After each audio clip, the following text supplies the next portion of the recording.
Coach Scott, second year here at Texas Tech. You return guys like Ja'Shawn Johnson, DJ Polai-Bray on the defensive side. You also have a few other young defensive backs that got to play last year, and then you bring in some junior college talent. Where do you see the give with the guys from last year is the guys that are just coming in this year?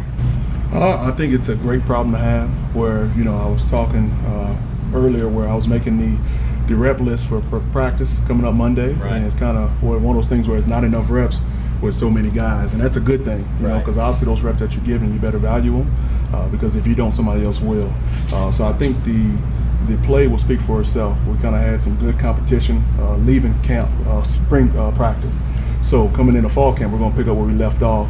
Everybody's position is written in pencil, and I tell those guys all the time, make it hard for me as far as your play. Make it so where everybody in that building that says why isn't this guy playing? Make it hard for me, don't make it easy. And I think they've done that. They've made it hard for me, should I say, because now I got to figure out where all those pieces may go. And like you said, that's a good problem to have, because in the past, last year obviously your first year here, but you didn't have, you're starting a kid in Polai-Bray who was a wide receiver, and he's over to the defense last year, and now to have that, it's a nice thing to have, not a problem to have. I'm not going to say that, because it's a nice thing to have some depth on that defensive side. No question. Yeah. I think it's one of those deals when you're maybe going through it, you got two options. You can feel sorry for yourself or you can persevere. And I think at the end of the day, it helped us, because now, those guys that you're talking about, whether it's a Doug Coleman or Des Smith, who are, true freshmen playing against grown men, or DJ coming from being a receiver to playing DB a year later, now those guys are considered experienced guys. So, like I said, it might not be the best thing going through it, but in the long run, I think it made us a better position group. And I'm looking forward to those guys, showing what they've done as far as development over this course of since the season ended to now. Right. You have Vontae Dorsey comes in. We've all seen the highlight films. If you've seen he likes to hit people. Have you seen? Obviously, we haven't been far enough into camp and things like that, but have you seen that kind of mentality of him and Ja'Shawn both? Because we know Ja'Shawn likes to go out and hit some people. Does that mentality carry over into some of the other guys where it's kind of a killer instinct on the backside of the defense? Yeah, I think no question. Peer pressure is the best pressure. Yeah. And when you see your buddies out there laying it out on the line and giving it all they got, you'll be an idiot not to do the same. And if you don't, you kind of stand out. So everybody kind of wants to fit in, but you want them to fit into it for a good reason. And I think with Vontae, the thing I always remember about him, or I have to remind myself about him, is I've got to experience him for 15 practices. Right. So the sky's the limit for him, but what he showed in 15 practices is very intriguing, and he has the skill set to help us and make us a better position group.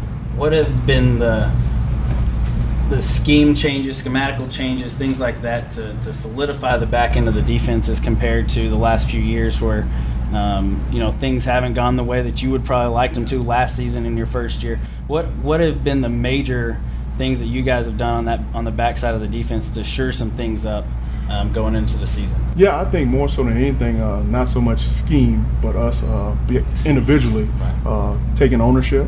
It starts with me, and I think that's one of the things that we have done in that room.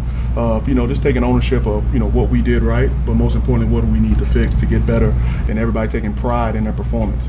Because no matter what, that's the product I put out there, and that trickles down. So obviously when you're going out there, your name is signed on your performance, and whatever you leave that field with, that's what you have to live with. So making sure that when you do leave the field, it's something that you're proud of, and I think that's the approach we've taken in spring as far as effort, accountability. The whole program, to say the least, has take a step forward in that aspect. We realized on Coach Gibbs whenever he came in here, there's not a double T on anybody's things, shirts, anything going on in practice. I guess that's still going on right now, where you have to earn the double T. And what was the thinking going into that? And now that we see we're a month away from game one, what strides need to be taken to earn that double T back for these kids? Yeah, I think it's, when you say earn a double T back for the kids, it's earn a double T back for the program. Right. Because obviously, like you said, we don't have double T's on too. But it's one of those things where maybe not so worrying about what, but how, and more so concentrating on just putting your hand down and grinding. And when it comes, it comes, and that's the approach we want to take every day. Is not necessarily working for a reward or the entitlement word or whatnot, but doing what you have to do because you know it's the right thing to do, and it gives you a better opportunity to get to where you want to get to. You know, so I think those guys, obviously, anything that's new is going to be a shock to your system, and it was for all of us. But you know, we all trust Coach Kingsbury, and now you know if you didn't point that out, sometimes you don't even notice because we're just out here grinding and trying to be the best we can be, each and every one of us. And like I said, it starts with me in my position room. Coach, we thank you for your time. Look forward to seeing the defense come up and come alive, and about, what are we, 4 weeks away from game one now, so we're looking forward to it. Thanks for the time. Thank you very much, man.